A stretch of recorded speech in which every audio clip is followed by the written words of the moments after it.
Golden Sun is the only book I've ever given a 10 out of 10, and we're about to reveal. Incorrectly a 10 out of 10. It's a 10 out of 10. It's a 10 out of 10. It's a great book. You love the book, so I love the book. We're going to disagree with all these people who are giving Golden Sun a 1 star. My God. 1 star. And you know the thing that I was very happy to see, these are all on Goodreads. Mm-hmm. It was really difficult to find 1-star reviews that would work with this video. Okay. There were so few. At the moment of this recording, there were some like 600, but in the grand scheme of how big the book is, it's very little to draw from. Yeah. So that was uplifting. But regardless, I found 9 reviews here. The very first one is the one I got so angry with. All right. And you will be just as angry. You might even up your rating to the book to a 10 out of 10.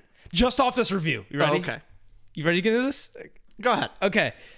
This one is a review by Jessica, who gave it 1 star. I was so excited to read this book since I really liked the first one, but unfortunately, I only made it to chapter 8. Why? First, it was excessively violent and the swearing was profuse and distracting. It made me sad.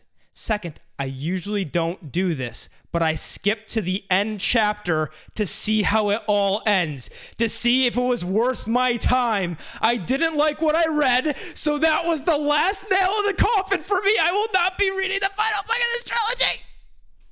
I can barely talk. I can't believe it. You ruined the most fantastic plot twisting ending. Okay. Break this down. Bring me back to Earth. Bring me back to Mars. I'm assuming Jessica has read the first book. Now, after that second comment in there, maybe not. Maybe she just skipped to Golden Sun, because why read the first book in a trilogy? Just start with the second. And Jessica says it was excessively violent, like Red Rising wasn't? That's my point. That's my point. You've read Red Rising, and you go, oh yeah, this book was violent. This book was nice and wholesome. Oh, the previous one. Oh, there was just a little, when there's a fight, it's just a little bonk on the head. That's all it is. They go sleepy time. That's it. There's no violence in this book. No. And then goes to Golden Sun. Oh, this is excessively violent. You knew what you were getting into. Yeah. You know what you're getting into. And then you skip to the end? Skip to the...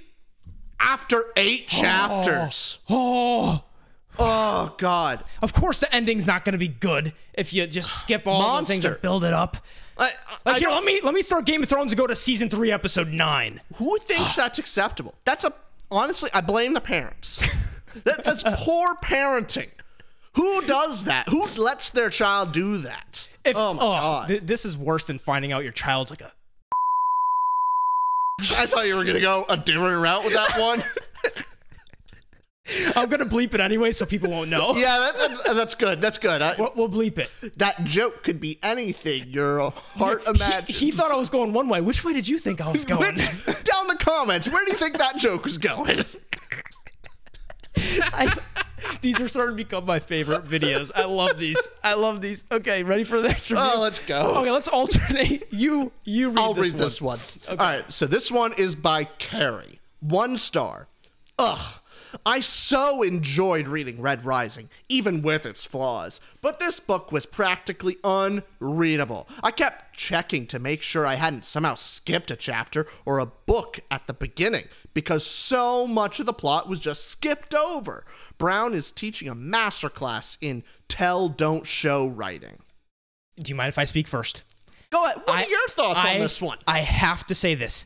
The complaint being tell, don't show, and Pierce Brown skipping all the tell is just such... It doesn't make sense. Carrie's complaining about it, skipping chapters, skipping information dumps. That's showing and not telling.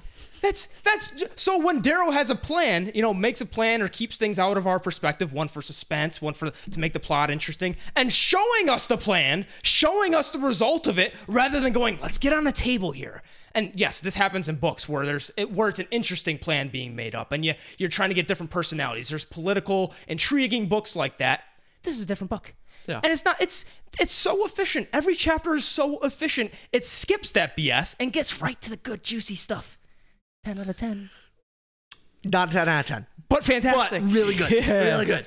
The only thing I'm wondering what you would think about this is only character I would say is maybe a little bit like this is the Swordmaster character. Lorne? Lorne. I think a little bit of him is, I remember when I first was reading the book, that was just kind of dropped on us, and more of a, never heard of him before, and all of a sudden, like, oh, he's the best, he's the sword master, he never takes any students, but they took me, and like, I'm the badass swordsman now.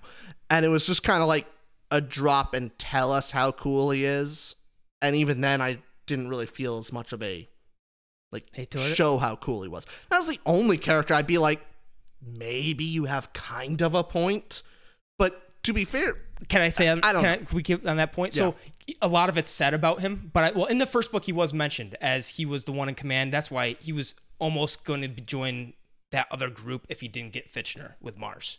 Lauren was about to recruit him, so we did know briefly about him, but you're right, not till the second book dived into more. I would say the show for him was when, for example, Darrow goes, Lauren taught me, and Cassius's response is, like, he just unwields to go, Lauren.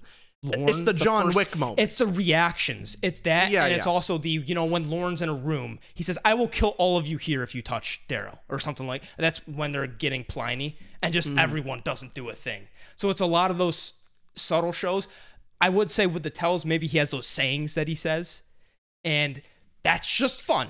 I love that stuff. So while you don't see him be a badass, I mean, he's in his It's the reaction. Yeah, it's exactly. The reaction. It's don't want to see. It's all the John Wick moments. It's showing the reaction from other characters, and it builds the hype. On that phone call, and you did what?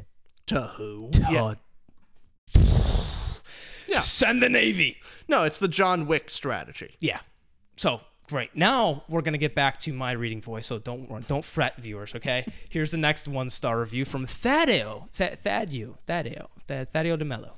He says this is one of the worst sci-fi books I've ever read. The protagonist is the definition of a Mary Sue with plot armor.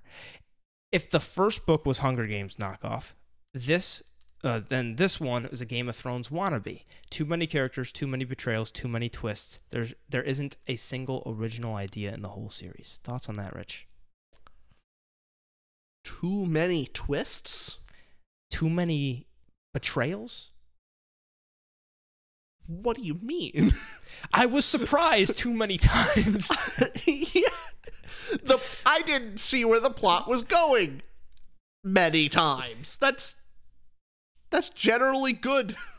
Well, maybe to Thaddeus, it went a different direction. It didn't make sense to him somehow. I don't know how, but thing is that the Mary Sue plot armor, the only time in Golden Sun that I think that even has like a lick of credence. Well, okay, there's two. There's two instances.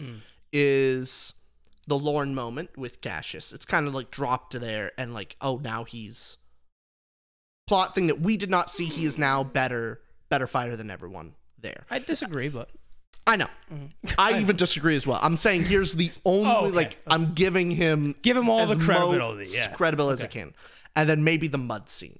I like the mud scene a lot. That's one of my favorite parts of the book. Again, and it's exciting, exhilarating. Just say love. I loved the mud scene. Wow, you loved it. You love a mud scene and your mother. Like, how do you you can't say a word like that and equate two things like that. It's awful. Yeah. Whatever word you use, it just comes back to you. But you love that scene. I love that scene. However, I can see where someone's, that's plot armor. How could Darrow get out of that? It's more just because he's Darrow. He's, I've been in worse scrapes than this before, and he just kind of muscles out of it. It's kind of a plot armory way to get out, but I'd say bad plot armor is he survives because he's the protagonist. I think this does a fantastic job because he's protagonist because he survives. Darrow makes sense when he survives so much growing up as a Red, becoming this gold, being different than all the golds. He has a reason. He was bit by the Viper. His heartbeat's that low. So I think he has a reason to do all this. Now, the plot armor aspect with getting out of these situations. I could see the complaint. Yeah, because here's the thing, when the story often does how is Darrow going to get out of this thing? Oh, there's this thing that was not explained to us before. Darrow had a plan. And I can see how that feels like plot armor because we didn't see the plan, and it feels like to us that, Darrow had a plan all along and it gets out of it. Or, I can see how that feels that way. So I understand to a certain degree, but I the guess, worst sci-fi book I've ever read. No, that's Hyperion. I did that make me angry. I'm sorry. So now we got to get it centered and whatever, it's there. So I do want to say with the plushie's angry for different reasons. Ah, yes. So last thing I want to say on the plot armor aspect is even if Darrow, swatting a bug away, even if Darrow does lean into, he's not going to die.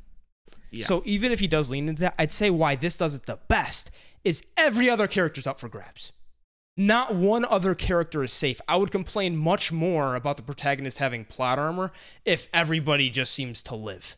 But he makes so many risks with the characters that get killed off, is I'm more interested to see Darrow's reaction, how he's going to feel when XYZ dies. That's the thing that's going to affect Darrow the most. Yeah, because I could actually genuinely believe Mustang. Genuinely believe it. Could go. Yeah, anyone could go. Yeah, anyone. And not one character safe other than Darrow, which to his point, I mean, could have that plot armor, but there you go. No. All right, next review. You want to read this one? Yeah. This is from DT. Let's start off. Starting with the characters, I don't care about any of them except maybe Mustang sometimes. Darrow as the sole POV is just too much of nothing for me to bear. How he inspires such loyalty from people is beyond me. The side characters are all one-note plot devices.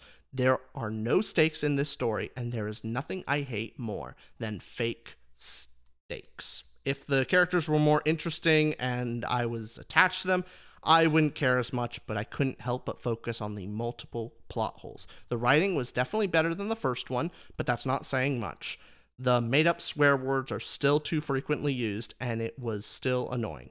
Overall, I was extremely bored until the very end, at which point I was just baffled. It's been a while since I've read something this stupid in a story that takes itself so seriously. Thoughts of that? I disagree with just about everything in there. Yeah. Like that's just down the line. Except one for you, Aditi said the writing's definitely better than the first. You agree with that? That is true. But other than that, I'll agree with that one. Disagree. The made-up swear words, okay. Okay, I'll equate fantasy made-up swear words or fiction made-up swear words. I really like them. I think they're fun and very enjoyable. And some people don't like them. I equate that to the people who don't like puns. I don't think I trust people who don't like puns and don't like fantasy curse words, because those are just fun. That's just good-natured fun. It's like when you make a pun and they're just like, oh, the terrible joke. No, it's a great joke. Puns are great. Right. And if you don't like them, you don't like fun. Just like if you don't like fantasy made-up curse words, you don't like fun. Like a DT must not like chicken, because a DT doesn't like the stakes in the story. I got a fist bump. That is the quickest way to my heart, is through puns. Oh, puns and food. That's where I go. Oh, but it is 1-star reviews. It's still 1-star reviews. It has to go back for a brief moment. Okay. Ready for the next review? Yeah. Here we go. Olivia says this: I hated everything. I still hate the writing style. I hate the first-person perspective in present tense, but it especially doesn't work in this book. Because we are seeing Darrow's thoughts in present tense, that means we are seeing his thoughts as things unfold, so it makes zero sense that he can hide all of his plans from the reader. We'll talk about that. Yeah. It would have worked if it was written in the past tense, as if Darrow is remembering or telling the story to someone else. In that case, it would have been okay for him to omit some parts. But the way it's written just makes no sense, and it is very annoying to read. Darrow is still the same self-centered, holier-than-thou, narcissistic asshole he was in the first book. He either gives grand motivational speeches to other people, and in case there is no one around to impress with his self-praising monologues, he will just go on and on about how amazing he is in his own head. And he really does go on and on about it. I don't think there was a single chapter in the book where he wasn't thinking how superior he is to everyone else in one way or the other. And plot twists were very boring and predictable. I literally saw a few coming from early in the book. In book one. And that attempt at a shocking red wedding-like ending only had me rolling my eyes. I will not be continuing with the series. Now, that's the most egregious thing. The shocking ending there, we're different people. If that ending doesn't get you, if that ending doesn't drop your jaw and go, what a risk, what a great ending, what, you hate Empire Strikes Back? You hate good things? Rich, what do you think?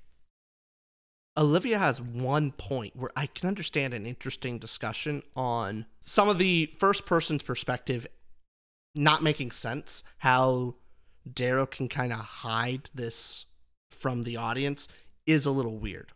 Like, I can understand that just being a very odd way and kind of jarring to read. Though that's mostly just you kind of land in the unreliable narrator type of deal. And you're seeing, often I think explanation is you're seeing what Darrow thought at the time, or you see what he says, not what he truly thinks all the time. So I can understand that point being jarring. Because that can feel like a plot hole where you know what the character's thinking, and then something surprising happens that the character knew all along, and it feels like you were lied to. I can see how people dislike that. That feels like a lie, because you should be inside the character's head, but when the moments count, you're not in the character's head. And so that feels like a lie. I can understand that being a jarring moment. I understand that. Mm-hmm. I do love it. I love that we're not being shown. Well, first off, Darrow's not saying all the thoughts in his head. All present tense books, even first person, aren't saying all your thoughts. You can't be like, I'm hungry, I'm sad, I'm hungry, I'm sad, I want to go. So you have to cut out things that just won't read well. That's one. But intentionally leaving out that stuff is usually it's a cut to black where something's happening. They're making a plan. Plan happens off camera. Plan happens off page. So just not discussed in that chapter. We cut back to where the plan's happening. So and we'll see Darrow acting, and we'll see that he says something, and then later on find out he was lying to that person because he had a plan the whole way. Also, how much more fun it makes a narrative of, for example, in Golden Sun, when he's going to Europa to get Lorne. If we knew the plan of, okay, he knows Aja's going to be there, and he has Severo and the Howlers ready to take out Aja and Tactus, and he's going to force Lorne to be on their side. Whole plan's explained, goes into Europa, and that happens. It's like, you just told me the same scene twice. Yeah. Why do that? So it's just really effective writing. But I can understand a complaint. Also, I think there's something interesting too. She thinks that Darrow is the self-centered, holier-than-thou narcissistic asshole. Oh, yeah. I think she actually does have a point, but I think it's more the interesting part of Darrow's character. Darrow is from the bottom rung of society, and the more interesting parts of his character is he's been literally artificially molded to be at the top echelon of the hierarchy. And so it starts messing with his head, and where he's thinking and he's looking back down at where he used to be and going like, oh my God, look where I came from. And he starts having moments of, am I really the same Red that I was before? Because I'm now starting to identify with some of the gold standard of living or the gold's idea of beauty and all these different things, and how much stronger he is than his Red counterparts where he used to be. And it's a perspective shift. So yeah, he is talking about how different and better he is, but it's more of an identity crisis for him. Like, he's doing this whole revolution for the Reds, and he's starting to identify with Reds less and less. And if he even says in the book, if he saw Io today, would he still love her the same? Would he think her as beautiful? He's seen true beauty now. He's seen the most beautiful people in the Milky Way. You add on top of that the sense of how when he's better than a gold, it's something. He's still thinking of him. It goes both ways, where he's thinking of himself as like a Red at the bottom of society. He's like, and I bested this gold who's supposed to be genetically superior, and like, look at me. I'm showing you all that I'm like Reds are just as good if given the chance. Yeah. That is a circumstance, not our gift upon God, Yeah, and I'd say that adds to the flaw of the character and the intrigue, and where's that going to lead? So, one person's trash is another man's. What is it? 10 out of 10. Is 10 out of 10. Yes. Basically the Bible. The best book ever written. The most historically significant. Nothing can top it. Right. I mean, I think Exodus could use some work, but all right, ready for Dariosk? Yep. Okay, here's Dariosk. 1-star review. Gladiator in space. No thanks. I thought we were through with the military imperial stuff. Just as I was saying, one person's trash is another person's gold and treasure. Gladiator in space? Yes, please. Give me that now. Gladiator's a phenomenal movie. I want more. Oh, this sucks. This is like I don't know. I have another good example. I'll be honest. Lord of the Rings in space. Yeah. Rage of Dragons. Yeah. Is quite literally Gladiator, but a fantasy world, and dragons are a part of it. It's Gladiator with dragons. Awesome. And that's fantastic. I will take Gladiator in any situation. I want a gladiator in a Western setting. I want Gladiator in, I don't know, underwater Atlantis. I want Gladiator everywhere. I want Gladiator anime. There's a lot of those. Oh, are there? There's a lot. I gotta watch of more. those. I gotta watch more anime. There's Full Metal Alchemist Brotherhood, phenomenal. Saw that one with you. Love that. All right, next review. You want to read this one? I'll read it. Okay. By Trent, a 1.5 out of 5. Just no. This book is a series of mindless set pieces. How can battles involving millions feel so boring and unimportant? The cast is bloated and unmanageable for a novel told in first person. These characters exist to be friends/enemies and then change to enemies/friends for the plot point. For a plot point. 2 books in, and I mildly care about maybe 3 out of 100. There were story beats that almost had me caring, and then there was another shocking twist, and I checked out again. Never read a book where so much happens but is so stagnant. I also despise having information withheld from me by the first-person narrator. So many times, Darrow's big brain has a plan, but we don't get to know about it until the trap is sprung. It's lazy. It's making me question placing any future trust in Goodreads/BookTube, 99% of which were foaming at the mouth about how next level this book was. I should have DNF'd it. Well, listen, they're calling out BookTube here, and as BookTubers, we must also say, join our Patreon. Rich, you wanna plug that real quick? If you want to tell us, if you want to tell Austin how wrong he is about Golden Sun, and you want to say it right to his face over a voice chat, join our exclusive Discord down below, where for just $10 a month, you get to badmouth him over the internet. And we do review a book each month. It's a lot of fun. We have a book club discussion. We actually watch movies with each other too. And Red Rising was one of our book clubs that we did and discussed. And I loved it. I have some allies in the Patreon, which is great. You got a few. Yeah. But with this 1-star review, so the besides the call out on BookTube, mentions we already touched on the point of being lazy, which I completely disagree with, of skipping when explaining the plan. So earlier here, how can battles involving millions feel so boring and unimportant? You gotta expand it. I just loved it. Like, what was there? In general, if that's all it was about, then yeah, you're right. It's hard to identify when if it's just the fate of the world is at stake, then yeah, it's kind of a weak motivation because it's hard to identify. However, it's not millions of people. It's millions of people and also Darrow's mother. Actually, and also Mustang. Billions. It's all these people, but also his mother. Also his love interest. Also his friends.